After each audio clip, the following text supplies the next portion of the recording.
Hello everyone.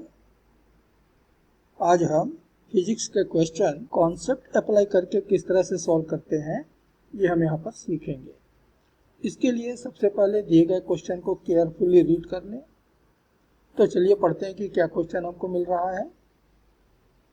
A projectile of mass 1 kilogram is projected with a velocity of √20 metre per second such that it strikes on the same level as a point of projection at a distance of √3 meter.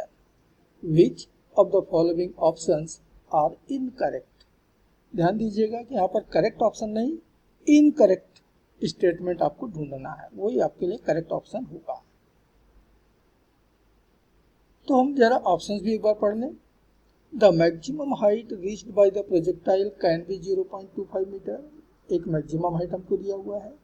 The minimum velocity during its motion can be √15 metre per second, minimum velocity हमको दी जा रही है। The time taken for the flight can be √3/5 second, हमें यहाँ पर time of flight भी दिया जा रहा है। एंड लास्ट ऑप्शन तो है नन ऑफ दीज।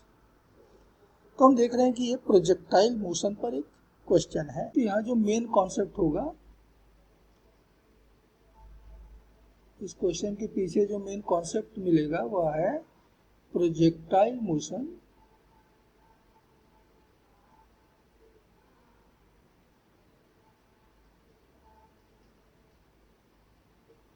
और कहां पर projectile motion, on A horizontal surface.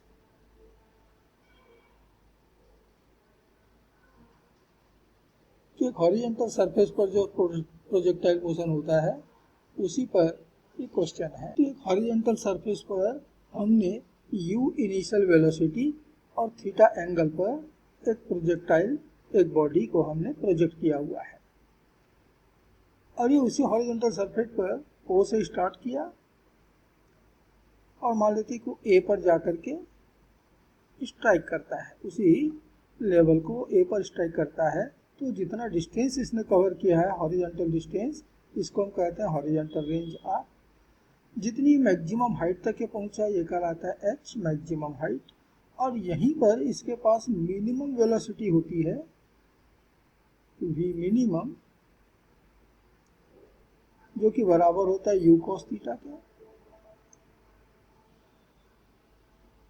तो हमें प्रोजेक्टाइल मोशन से मालूम है कि मैक्सिमम हाइट h बराबर दी जाती है u² sin square theta upon 2g। इस पूरी जर्नी में जो टाइम लगा है, जिसको हम टाइम ऑफ फ्लाइट कहते हैं, ये होता है u sin theta upon g। Minimum velocity मैंने ऊपर लिख ही दिया है, ये बराबर होता है u cos थीटा। और हॉरिजॉन्टल रेंज R ये बराबर दी जाती है u² sin 2 theta upon g। तो इतने सारे कॉन्सेप्ट हमें इस क्वेश्चन में अप्लाई करना है और अपने क्वेश्चन को यहाँ से हमको सॉल्व करना। अब हमें क्वेश्चन में कुछ डेटा अवेलेबल किए गए हैं, दिए गए हैं। उसमें से एक तो दिया है बॉडी का मास, हालांकि इसकी कहीं कोई ज़रूरत नहीं है, ये दिया हुआ है 1 kg। दूसरा इनिशियल वेलोसिटी दिया हुआ है u √20 मीटर पर सेकेंड। और थर्ड हॉरिजॉन्टल रेंज हमको दे रखा है, वह दिया है √3 मीटर। और g की वैल्यू तो आपको मालूम ही है, अप्रॉक्सीमेट वैल्यू हम 10 लेकर के सॉल्व करते हैं। तो पहले तो हम r रख करके थीटा कैलकुलेट कर लें, क्योंकि h, t या v मिनिमम कोई भी क्वांटिटी हमको मालूम करना है, कैलकुलेट करना है, तो हमको थीटा की ज़रूरत पड़ेगी। तो सबसे पहले हम दिए गए r की वैल्यू से थीटा कैलकुलेट करते हैं। तो जैसे कि ऊपर मैंने बताया कि r बराबर होता है u² sin 2 theta upon g। तो चलिए इसमें वैल्यू रखें, r की जगह दिया हुआ है √3 इक्वल टू u दिया है √20, स्क्वायर करने पे हो गया 20 इंटू साइन 2 थीटा। अभी हमको थीटा नहीं मालूम, इसको ऐसे रहने दीजिए। और g की वैल्यू हो गई 10, एक जीरो तो यहाँ से cancel, and therefore sign 2 theta ये बराबर हमको मिल रहा है √3/2 और इसका मतलब हुआ कि 2 थीटा बराबर मिलेगा 60 डिग्री और इसलिए थीटा बराबर होना चाहिए 30 डिग्री। यानी हमारा जो प्रोजेक्टाइल है उसका एंगल ऑफ प्रोजेक्शन जो है वो 30 डिग्री के बराबर है। तो हम अपने पहले स्टेटमेंट में आते हैं। ए में कहता है the maximum height reached by the projectile can be 0.25 metre. तो देखिए कि मैक्सिमम हाइट 0.25 मीटर आ रहा है क्या। तो अभी हम अपने ऑप्शन ए पे हैं। एच की वैल्यू मालूम करनी है। एच मैंने अभी बताया u² sin² theta upon 2g होता है। तो u² तो हो गया 20 इंटू sin² थीटा की वैल्यू भी हमने कैलकुलेट किया 30 डिग्री अपॉन 2 इंटू जी की अप्रॉक्सीमेट वैल्यू 10। तो 20 और 20 तो कैंसिल हो गया। sin 30 की वैल्यू होता है 1/2 का स्क्वायर है अर्थात 1/4 दैट इज 0.25 मीटर। तो हमारा पहला स्टेटमेंट तो करेक्ट है कि मैक्सिमम हाइट जो है वो 0.25 मीटर के बराबर मिलेगा। यहाँ से हमें इनकरेक्ट स्टेटमेंट हमको ढूंढना है और ये करेक्ट हो गया। इसका मतलब कि ये इस क्वेश्चन के लिए करेक्ट आंसर नहीं है। सेकंड स्टेटमेंट में आइए the minimum velocity during its motion can be √15 metre per second. तो चलिए मिनिमम वेलोसिटी कैलकुलेट करें। तो वी मिनिमम ये मैक्सिमम हाइट पे होता है और मिलता है u cos थीटा के बराबर। u की वैल्यू √20, थीटा की वैल्यू 30 और cos 30 की वैल्यू होती है √3/2।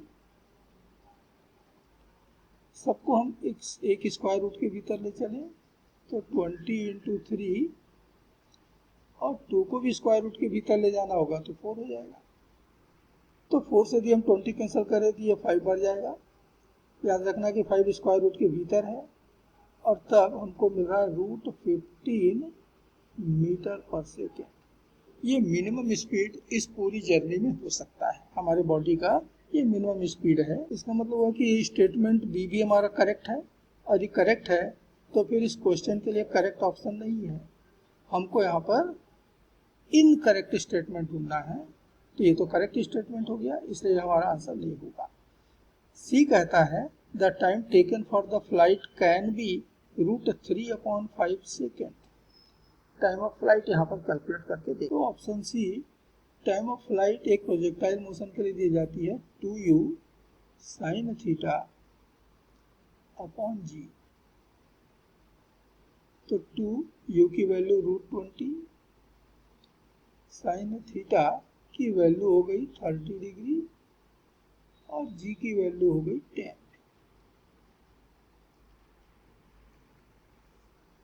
तो हमको मिला √20 इंटू 1/2। यहाँ से 2 से हमने जो कैंसिल किया तो ये 5 हो गया नीचे अपॉन 5। सबको हम इसका मतलब ये हुआ कि ये √20 अपॉन 10 हुआ। इसको सब स्क्वायर रूट के भीतर ले चले तो 20 अपॉन 100 हुआ और 20 से डिवाइड किया तो ये 5 बार में कैंसिल हुआ अर्थात √1/5 सेकेंड। ये होगा इस प्रोजेक्टाइल मोशन का टाइम ऑफ फ्लाइट √1/5 सेकेंड। का मतलब हुआ कि जो स्टेटमेंट दिया हुआ है कि the time taken for the flight can be √3/5 second. ये तो √3/5 सेकेंड हमको नहीं मिला, हमको √1/5 सेकेंड मिला। इसका मतलब कि ये जो टाइम दिया हुआ है गलत है अर्थात ये स्टेटमेंट हमारा इनकरेक्ट है और यदि इनकरेक्ट स्टेटमेंट है तो ये इस क्वेश्चन के लिए करेक्ट ऑप्शन होगा, करेक्ट आंसर होगा। और यदि सी करेक्ट हो गया तो नन ऑफ द एबव तो फिर रॉन्ग ऑप्शन हो गया क्योंकि ऊपर यदि कोई भी नहीं मिलता तो भी आता है नन ऑफ द एबव। लेकिन ऊपर तो एक ऑप्शन हमको करेक्ट मिल चुका है और इसलिए ये ऑप्शन हमारा डी ऑप्शन हमारा इनकरेक्ट हो गया। तो ये इस क्वेश्चन का फाइनल आंसर हो गया ऑप्शन सी। तो ये मेथड है कि कॉन्सेप्ट को अप्लाई करके हम अपना न्यूमेरिकल इस तरह से सॉल्व करते हैं। ऐसे ही कॉन्सेप्ट्स अप्लाई करके अपने न्यूमेरिकल हम किस तरह से सॉल्व कर सकते हैं सीखने के लिए आप मेरे इस चैनल को सब्सक्राइब कर लें, बेल आइकॉन को पुश कर लें ताकि जब भी कोई नया अपलोड हो उसका नोटिफिकेशन आपको इमीडिएट मिले और आप उसका बेनिफिट उठा सकें। आशा है कि ये पूरा का पूरा प्रोसेस, ये पूरा का पूरा मेथड आपको बहुत अच्छे से समझ में आ गया होगा। तो मिलते हैं फिर अगली वीडियो में, तब तक के लिए नमस्कार, जय।